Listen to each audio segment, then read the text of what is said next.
hard work of improving New Yorkers' lives starts now.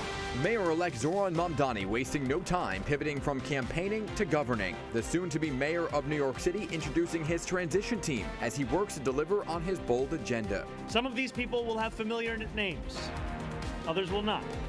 What will unite them will be a commitment to solving old problems with new solutions. And New Jersey Governor-elect Mikey Sherrill defying the polls with a decisive double-digit victory in her race, also setting up her transition to Trenton. The reason I was so focused on affordability issues is because my community is so focused on affordability issues and how they're going to be successful. What their victories mean for policies in the tri-state and party politics nationwide. Plus, Curtis Sliwa on how he's not stopping his work in New York City, and newly elected City Comptroller Mark Levine joining us from Puerto Rico. It's all coming up on PIX on Politics.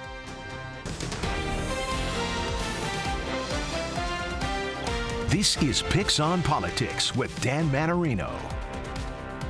And welcome to PIX on Politics, everybody. I am Dan Mannarino, and here we are. We made it, right? The elections are over, and as the winners say, now the real work begins. Big changes promised, and the pressure is on now to deliver. So let's start the show off with our PIX panel, looking ahead to these crucial weeks before our new leaders are sworn in.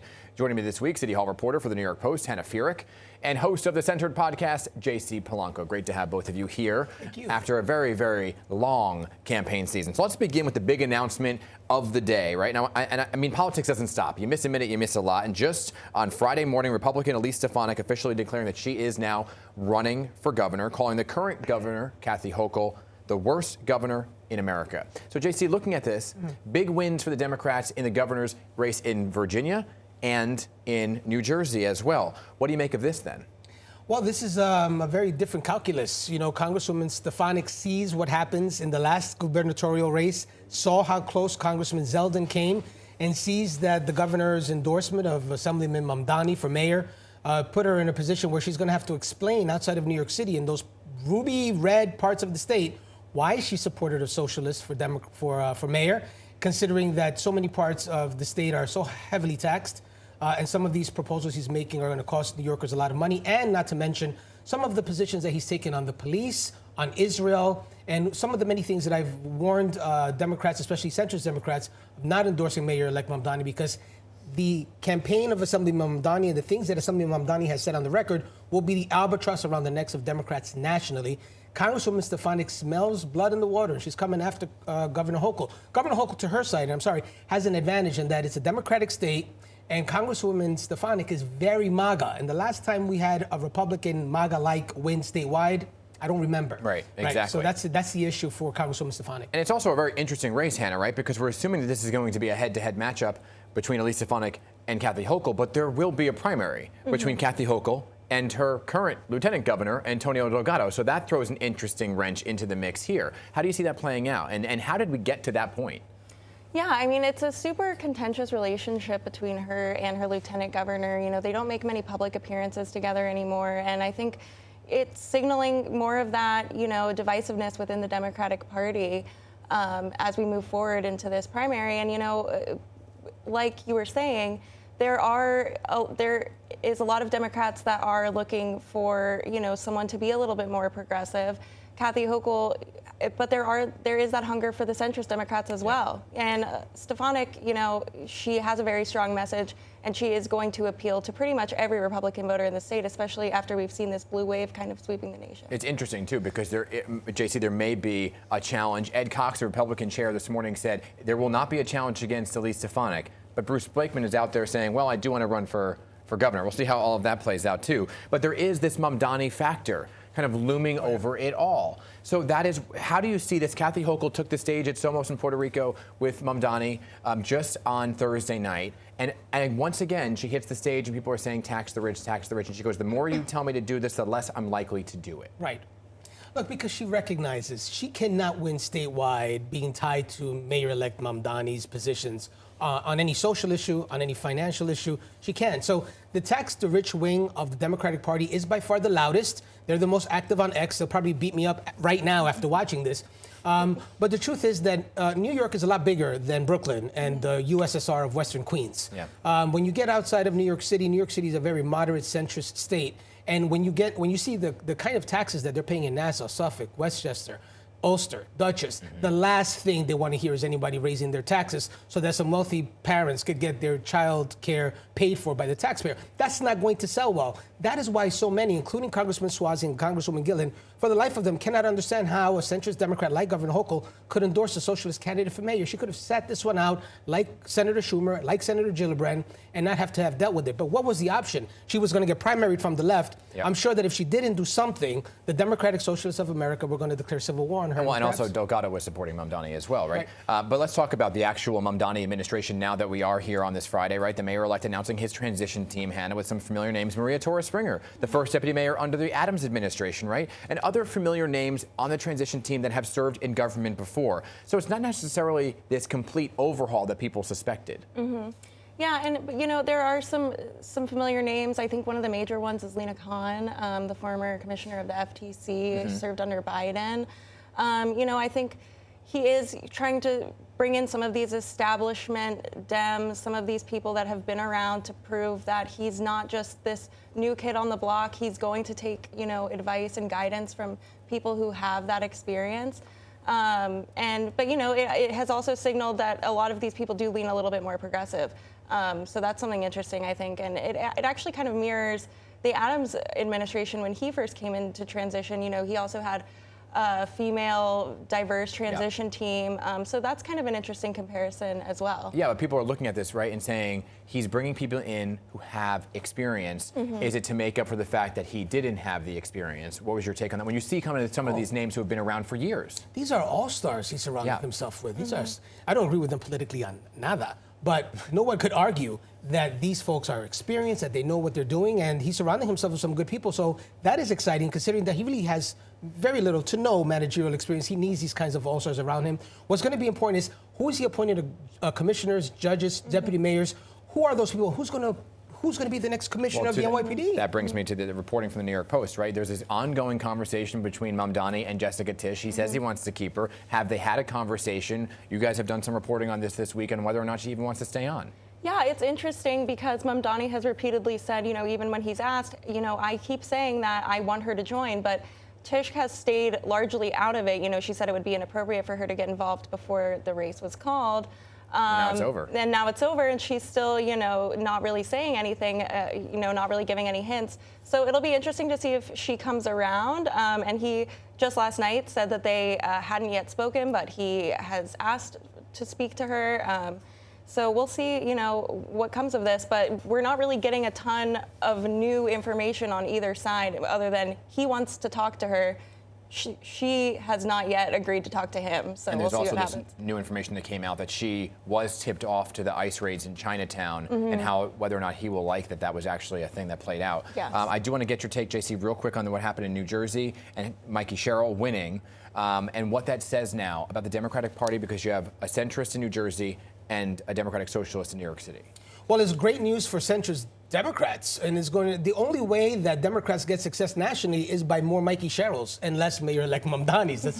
That's just a fact. But the margin, we never expected that. All the polls showed a much tighter margin between Mikey Sherrill and Jack Ciattarelli. And I think a lot of it had to do with the shutdown, the ending of the project that connected New York and New Jersey by President Trump, the Gateway Project. When you take a look at some of the things that happened at the very last minute and how Jack Ciattarelli cloaked himself under MAGA, I think that was a problem, considering that New Jersey does not elect MAGA Republicans. Christine Todd Whitman, Kane, even Chris Christie, prior to going crazy with MAGA, was not a MAGA Republican. So when Jack Ciattarelli said, I'll be MAGA and take this campaign, independents, which are the second largest voting bloc in New Jersey, said no, and it was clear to us in the results. All right, to be continued for all things considered. JC, great to have you here. Hannah, great time to have your first appearance here on PIX and Politics. Good to have you. Come on back soon, okay? Yeah. And Curtis Sliwa called Zohran Mandani on election night. We're going to ask him about that conversation as the Republican nominee looks to what's next. PIX on Politics back in just 2 minutes.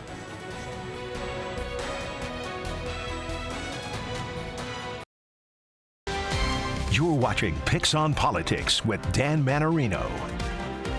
If you forsake the people's public safety, we're not only organizing, but we are mobilizing. I spoke briefly with Curtis Sliwa, and then I headed to address the thousands of New Yorkers that were there. All right, welcome back to Picks on Politics, everybody. And you heard it right there, a strong message on election night from Curtis Sliwa to the mayor-elect Zohran Mandani. And as Mandani revealed, Curtis did call him on election night prior to his victory speech. And I'm here with Curtis Sliwa now for one of his first post-election interviews. Great to have you back on Picks on Politics. Well, my pleasure. Came here on the subway. What else? Yeah, the beret is back. Yes. Yeah, okay, so I want to ask you first about what we just heard Mandani say, that you called him on election night. What was that conversation? What did you guys discuss? It was simple and brief. It was his night. He won fair and square.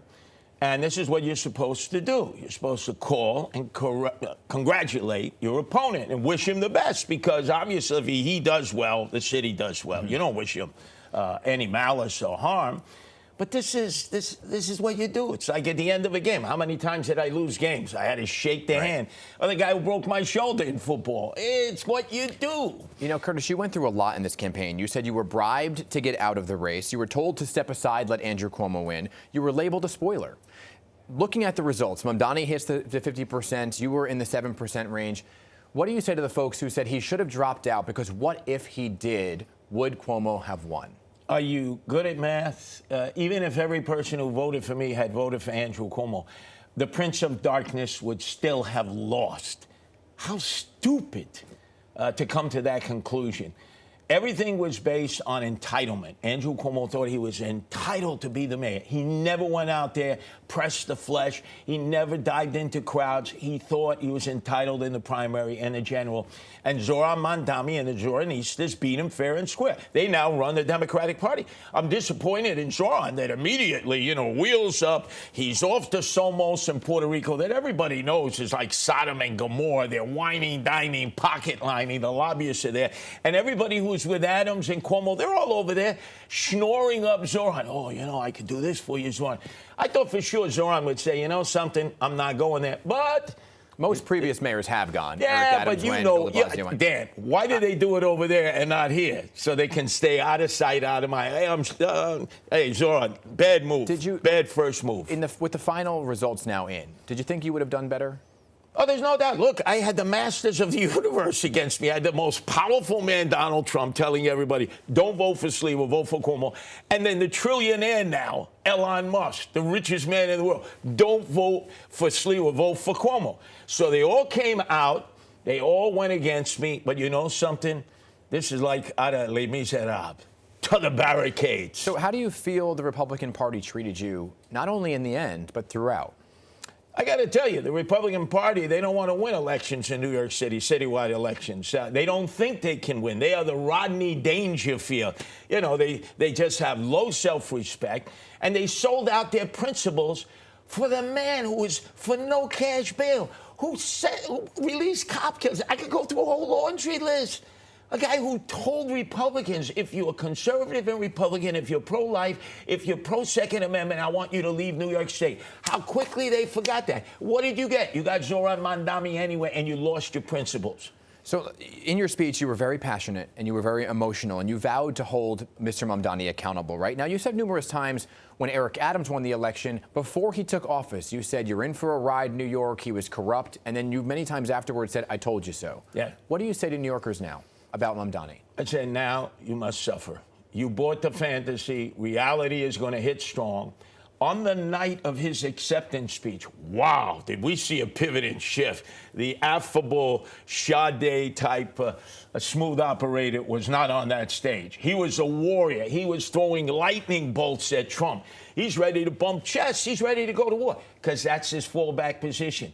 He's not going to get the money that he needs to create fantasy into reality. So what do? They blame Donald Trump. And Trump is a willing participant in all of this. The only people who suffer are we, the people in New York City, because we're going to get less financial aid. Look at the food stamps. Look at the Medicaid. Look at NYCHA. These are the people who are going to suffer. But Trump came out, the president came out and said, I would like New York to succeed. I may even give him a little money. You really believe that, Dan? You know they wanted Zohran Mandani to be the poster child for the midterm elections. Mm-hmm. Don't believe the technology. So I know enough Republicans nationally. But do you want him to succeed? You are a New York City resident. Of course. I want the president to succeed. I want Zohran to succeed. I want people's lives elevated. I hope he can do everything that he waved his magic wand to say, in fantasy style he can do. Universal child care, right? free bus fare. Half the people don't pay their bus fare to be here.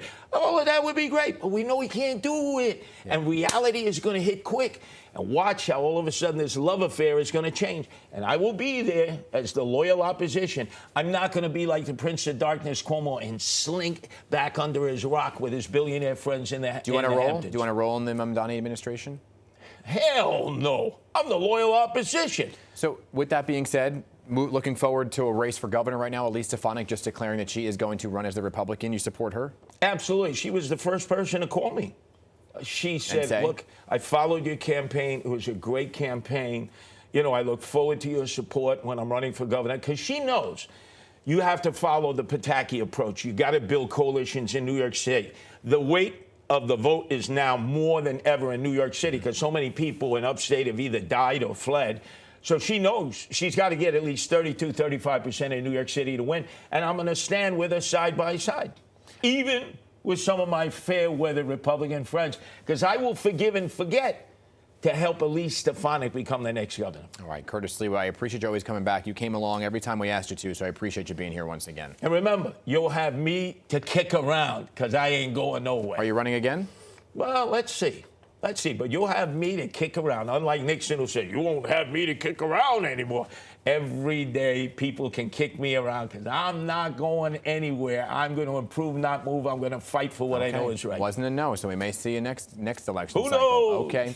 Curtis, thank you. And when we come back, everybody going one-on-one with the newly elected city comptroller, Mark Levine. We'll be right back.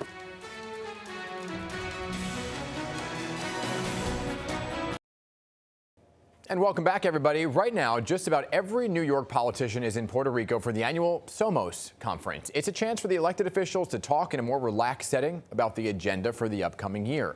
Joining me now from Puerto Rico, the newly elected city controller, Mark Levine. So great to see you. Congratulations on the win. Yeah, and thank you so much. I'm really just incredibly grateful for this opportunity. And we'll talk more about what you plan to do in just a moment. But tell me right now about the feelings of the conference, right? Especially with Mr. Mandani, the mayor-elect, now attending there as the next mayor of New York City. What's the vibe? What's the mood in the rooms where it's all happening? Well, you know, last year we arrived just a few hours after Donald Trump had won re-election, and the feeling here was one of shell shock, really, just despondency. And the contrast this year, it couldn't be greater, really just jubilation at the great night Democrats had around the country, a feeling like we have our momentum back, that really Donald Trump's policies are proving to be quite unpopular.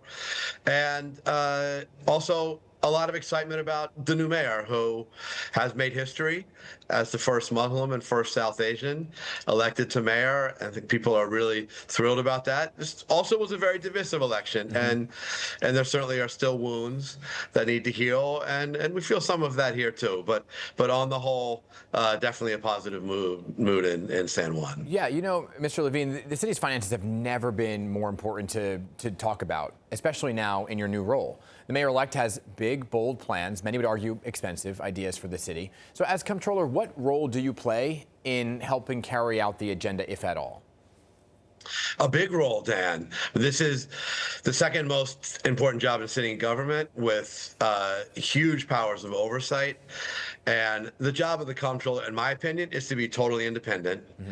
And that means that you support the mayor when you have common goals. And the mayor-elect and I do have common goals. We both want to build a lot more housing. We both want to help address the terrible homeless crisis. I think we both want to restore confidence in city government. We certainly both want to protect New York from attacks by Donald Trump. But also, a comptroller has to push back when necessary if the city is getting off track. And I'll play both of those roles. Yeah. I want New York City to succeed, and I hope that on behalf of New Yorkers, but also I'll be independent and I'll push back when necessary as well. So let me ask you about some of the threats from the federal level, right? President Trump has made a number of those threats to New York City. Most recently, though, he did come out and say, well, I want New York City to succeed. I may even send some money. But how do you plan for such uncertainty, for key programs where you don't know how much federal dollars you'll get? Look, I don't trust a word that Donald Trump says. And I am quite prepared for him to, in fact, target us, attack us economically, to continue to rip families apart. And honestly, I'm expecting that he sends federal troops into our city, despite what he says in a soundbite on any given day. And we're going to have to work hard to protect New Yorkers. And we have tools to do that. I'm thinking a lot about the economics of this.